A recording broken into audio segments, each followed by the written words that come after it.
दस्तक भारत के सभी श्रोताओं को विंध्यधाम से आचार्य त्रियोगी मिट्ठू मिश्र का सादर प्रणाम और भारतीय नववर्ष और चैत्र नवरात्र की हार्दिक शुभकामनाएं।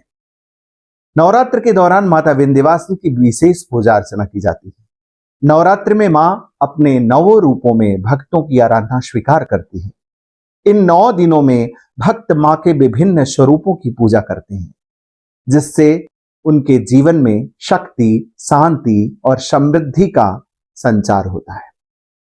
मां शैलपुत्री से लेकर के मां सिद्धिदात्री तक के रूपों से माता की आराधना करने से साधक अपने कष्टों से मुक्ति प्राप्त कर लेता है और उसमें आत्मिक उन्नति का मार्ग प्रशस्त होता है।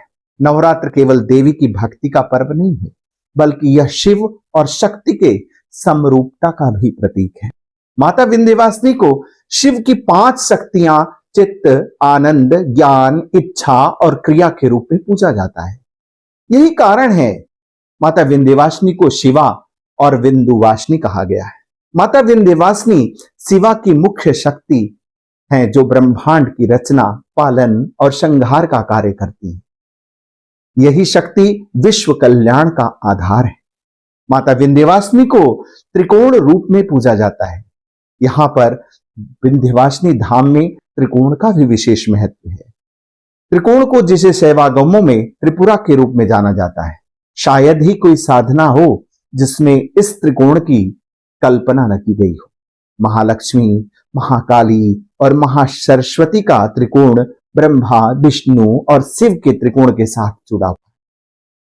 इस त्रिकोण के माध्यम से भक्त और साधक किसी भी कोण से मां विंध्यवासिनी की उपासना कर सकते हैं। माता को अलग अलग नामों से पुकारा जाता है। मां विंध्यवासिनी को आद्या शक्ति, उमा, कात्यायनी, गौरी, काली, त्रिपुर सुंदरी, तारा आदि किसी भी एक रूप की साधना से भक्त को कष्टों से मुक्ति मिल जाती है।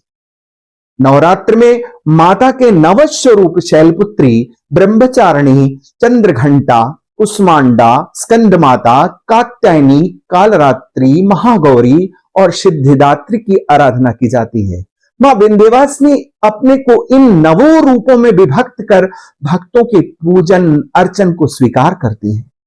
यह पर्व आत्मिक और भौतिक उन्नति का अवसर प्रदान करता है। माता विंध्यवासिनी के प्रति श्रद्धा और समर्पण का यह पर्व हर साधक और हर भक्त को आंतरिक शक्ति, ज्ञान और शांति प्रदान करता है। नवरात्र के समय देवी के 9 स्वरूपों की आराधना से हम अपने जीवन में सुख, समृद्धि और कल्याण प्राप्त कर सकते। इस अंक में बस इतना ही। फिर मिलेंगे एक नई जानकारी के साथ। तब तक देखते रहिए दस्तक भारत। अगर आपको ये वीडियो अच्छी लगी हो तो चैनल को सब्सक्राइब करना ना भूलिए और इस वीडियो को लाइक करना भी ना भूलिए। अंत में मैं आचार्य त्रियोगी मिट्ठू मिश्र आप सबसे लेता हूं अनुमति। जय मां विंध्यवासिनी।